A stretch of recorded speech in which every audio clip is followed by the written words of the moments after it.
Hello students.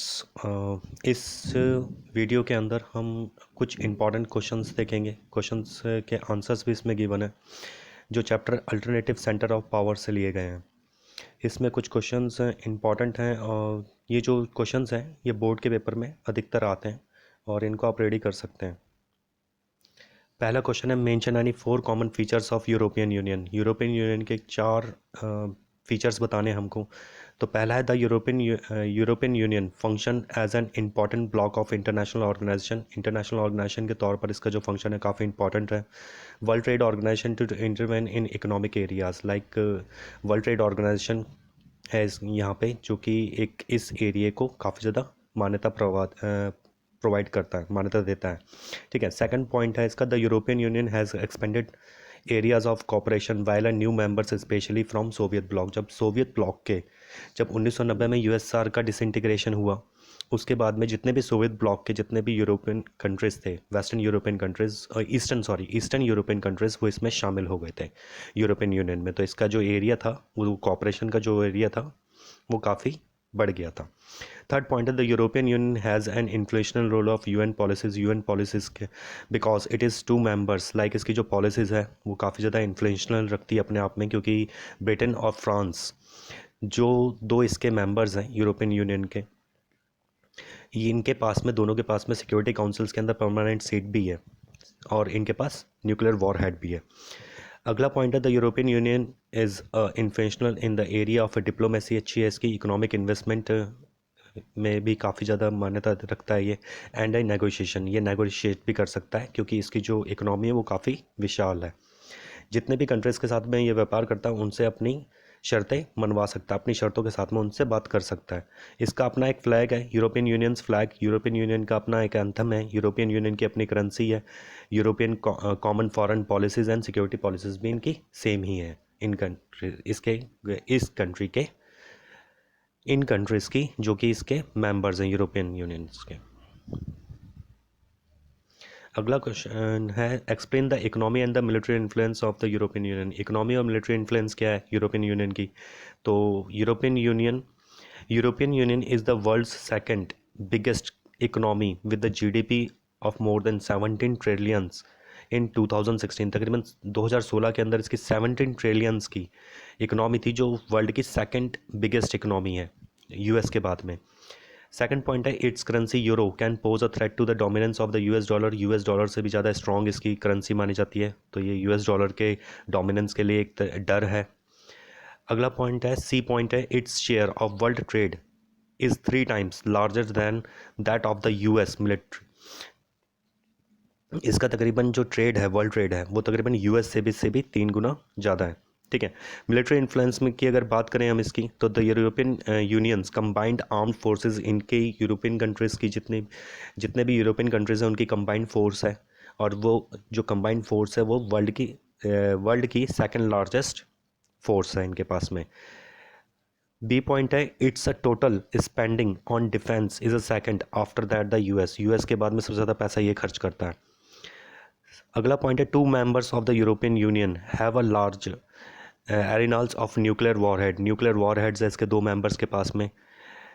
अगला point है इसका, it is the world's second most important source of space and communication technology. ये second number पर आता है स्पेस एंड कम्युनिकेशन टेक्नोलॉजी के अंदर भी। अगला क्वेश्चन है, what were the objective behind the formation of ASEAN in 1967।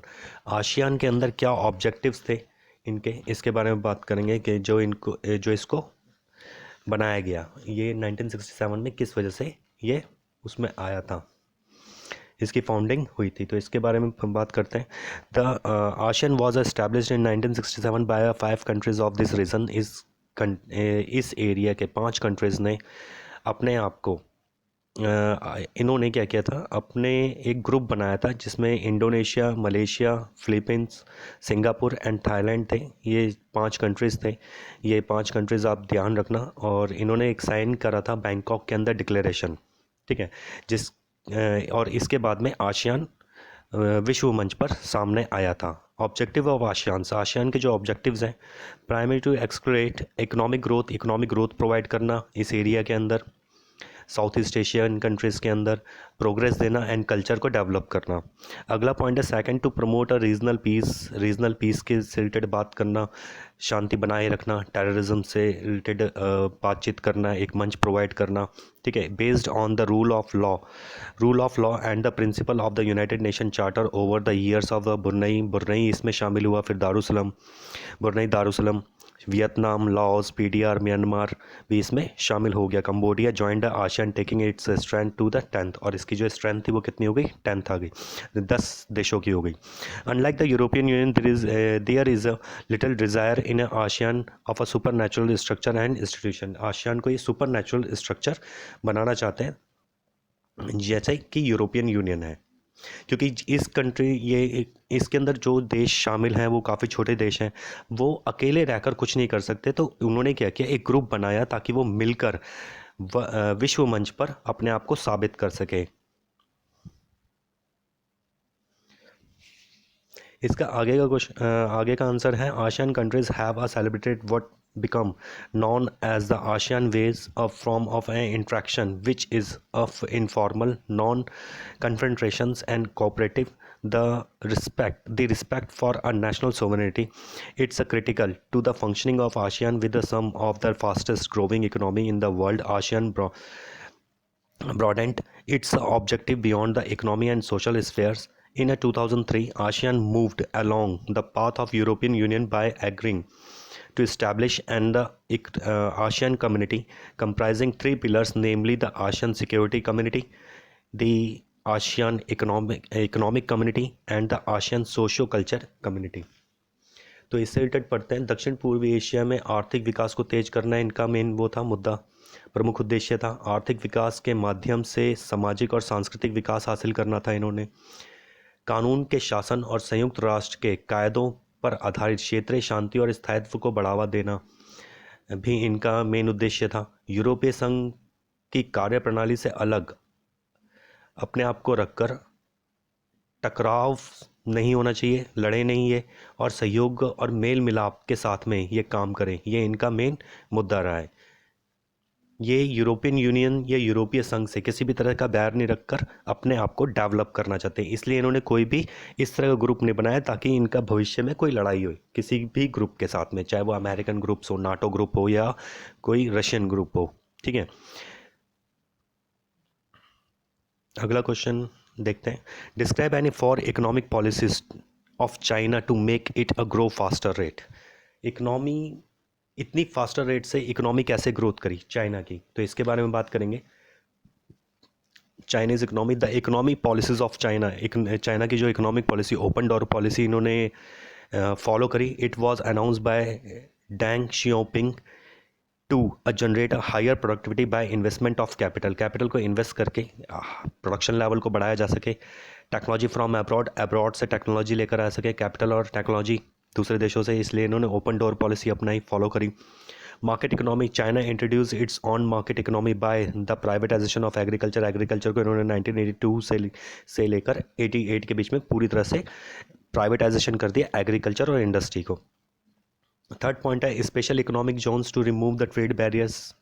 Special कुछ जोन्स बनाए इन्होंने, कुछ चीज़ें देखी, कुछ एरियाज़ देखे जिनके अंदर इन्होंने बैरिगेट्स को हटा दिया, पूरी तरह से रिमूव कर दिया, ताकि इनकी जो इकोनॉमी है वो ऊपर आ सके। कि जैसे कई मान लीजिए इंफ्रास्ट्रक्चर में अगर इनको कोई प्रॉब्लम है, इंफ्रास्ट्रक्चर ये डेवलप नहीं कर पा रहे, तो इन्होंने इंफ्रास्ट्रक्चर से जितने भी ट्रेड बैरियर्स थे वो सारे हटा दिए, दूसरे देशों को बोला आइए और इन्वेस्ट करिए, ठीक है।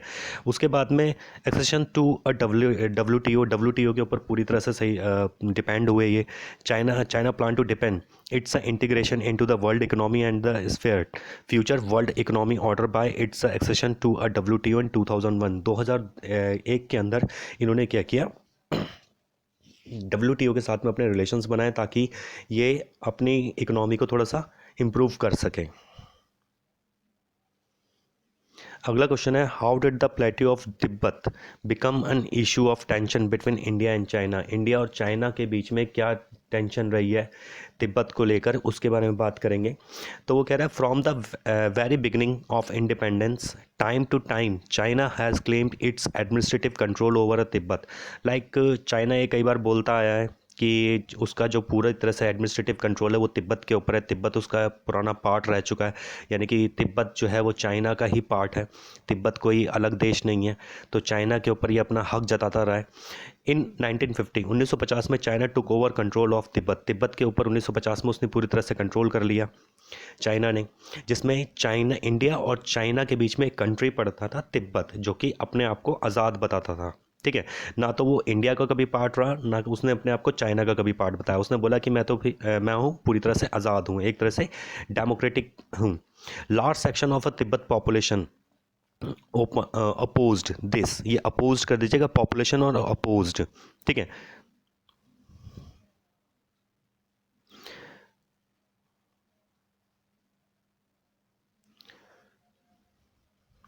Population opposed this a take over. वहाँ की जो जनता थी उसने इस चीज़ का काफ़ी ज़्यादा विरोध भी किया इन 1958 के अंदर। इन 1958 के अंदर there was a armed uprising in Tibet against China occupations. India supported the causes of Tibet, which was bitterly objected by China. Even India as granted terms to a Dalai Lama and a large number of Tibetan. Like काफ़ी सारे जो तिब्बत के लोग थे वो India के अंदर शरण ली उन्होंने, और वर्ल्ड में जो इंडिया ने तिब्बत के लोगों के साथ होने वाले अत्याचार के खिलाफ जब आवाज़ उठाई, तो चाइना और इंडिया दोनों आपस में दुश्मन हो गए। ठीक है, अब इसका अगला क्वेश्चन देखते हैं। Examine the changing Indo China relation nourished a friendly. Like India और चाइना के रिलेशंस किस तरह से नरिश हुए हैं, फ्रेंडली हुए हैं। ठीक है, इनके अंदर किस तरह से सहयोगात्मक भावना पैदा हुई है, इसके बारे में बात कराएंगे। The relations with China experience friendly gesture from India as India signed a popular Panchsheel to develop Indo China relation in 1954। India और चाइना ने इनके बीच में एक एग्रीमेंट साइन हुआ। ठीक है, पंचशील से रिलेटेड 1954 में। Advocate China's membership to the United Nation still after 1957 various continuous issues arose India China relations. Like 1957 के बाद में काफ़ी इनके बीच में इंडिया चाइना के रिलेशंस को लेके प्रॉब्लम्स आई हैं, कुछ चीज़ें सामने आई हैं। जैसे 1962 में military conflicts over a border dispute of a McMahon line resulted a unwanted claim by China, which lies now Arunachal Pradesh and Aksai Chin region of Ladakh. Like Arunachal Pradesh और अक्साई चीन, जब लद्दाख पे तिब्बत पे उसने कब्ज़ा कर लिया चाइना ने। ठीक है, तो इसने बोला कि लद्दाख अरुणाचल प्रदेश और अक्साई चीन भी किसका पार्ट है, चाइना का ही पार्ट है, क्योंकि वो कभी तिब्बत के पार्ट रहे हैं। तो इन 1962 में उसने हमारा मिलिट्री कन्फ्लिक्ट्स हुआ इंडिया और चाइना का। ठीक है, आपस में 1962 की लड़ाई आप लोगों को याद भी होगी, पढ़ा होगा आपने। उसके बाद बोल रहा है difference arose a Chinese take over of Tibet in 1950। 1950 में तिब्बतियों पे टेक ओवर कर लिया, which was protested India against China. अगला पॉइंट है after a Panchsheel attack by China on India in 1962।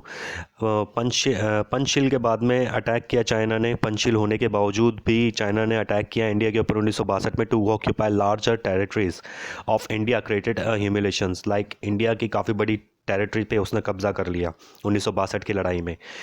अगला पॉइंट है China assistance to Pakistan nuclear programme also created differences. Like China ने पाकिस्तान को न्यूक्लियर बॉम्ब बनाने में काफ़ी ज़्यादा हेल्प करी है, तो इस वजह से भी इंडिया और चाइना के जो रिलेशंस हैं वो ख़राब हुए हैं, क्योंकि पाकिस्तान तो हमारा पहले से ही दुश्मन रहा है, दुश्मन देश रहा है। ठीक है, उसके साथ हमारे संबंध जो है वो काफ़ी ख़राब रहे हैं, क्योंकि उसके साथ हमारी काफ़ी बार लड़ाई हो चुकी है। 1947 में लड़ाई हुई, फिर हमारी 1965 में हुई, फिर 71 में लड़ाई हुई, फिर कारगिल वॉर हुआ। अगला पॉइंट है China military relations which Bangladesh and Myanmar were viewed as a hostile to Indian interest. Like China जो है वो मिलिट्री रिलेशंस हैं उसके बांग्लादेश और म्यांमार के साथ में, जिसमें कि इंडिया के जो इंटरेस्ट है वो ख़राब होते हैं। ठीक है, कई बार बांग्लादेश के थ्रू इंडिया की मिलिट्री को या इंडिया के कम्युनिकेशंस को वो ख़राब करने की कोशिश करता है बांग्लादेश के थ्रू, ताकि इंडिया अपने पूर्वोत्तर राज्यों में ना जा पाए। ठीक है, पूर्वोत्तर राज्य यानी कि जितने भी उसके हमारे ईस्टर्न स्टेट हैं। ठीक है, ईस्टर्न स्टेट्स आपको पता ही होगा, both the countries should make some more efforts to revive a harmonious attitude between themselves.